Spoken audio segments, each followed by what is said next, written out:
Good day mga kalumot, a day life of a fish keeper. So subong mapakaon sa aton nga mga isda like mga mulis, gapis and ini nga live fish sa aton nga shop sa likod. As you can see mga kalumot, naga-prepare ko subong para mapakaon sa mga fries ang aton nga mamulis kag gapis diri sa Pet Corp shop sa near sa Palmas del Mar Resort. Kag subong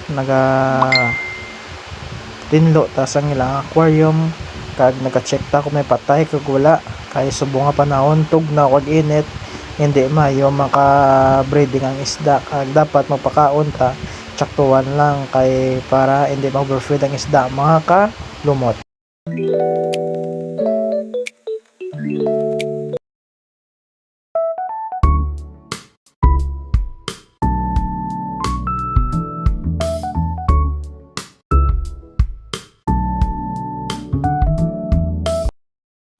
Kagaran to sa mga gapi mga kalumot, check nyo mga kalumot kay tama ika namin sa aton mga isda mga kalumot.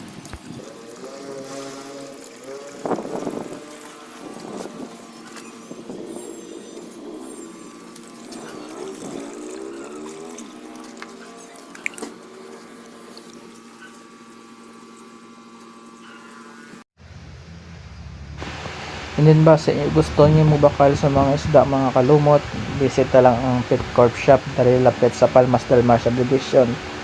Kag pwede ka mo kapili sa mga lain different kinds of fish nga mayroon ta monster fish. Tapos to sa mga isda mga kalumot, pakaon to sa rabbit ang mga kalumot to. Cute kag tama ka friendly nga rabbit mga kalumot. Champi yang ngalan mga kalumot. Kagaran ta mga kalumot sa ato nga greenhouse, mapakaon naman ta sa sang red air turtle sa mga kalumot. Tawan ng mga kalumot kung ano ato nga setup para sa ato nga mga turtle mga kalumot.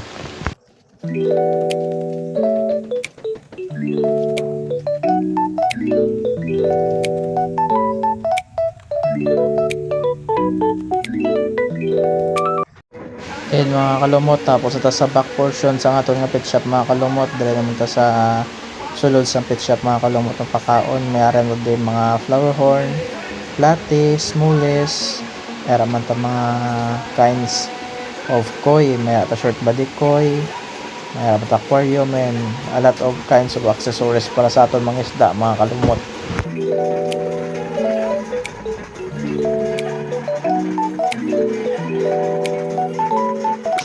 Pag mayara man ta mga kalumot sa mga beta, different kinds of beta mga kalumot, tanyo naman tama katako mga kalumot. Ano pa ginaulat nyo, visit na din ang aton nga shop sa Pet Corp.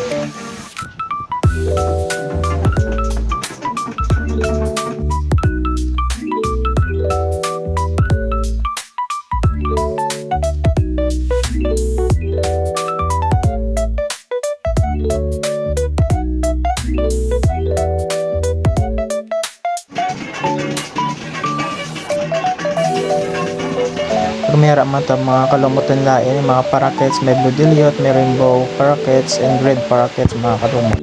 So ano pa ginaulat nyo mga kalumot, visit ng Pet Corp mga kalumot. Bye bye!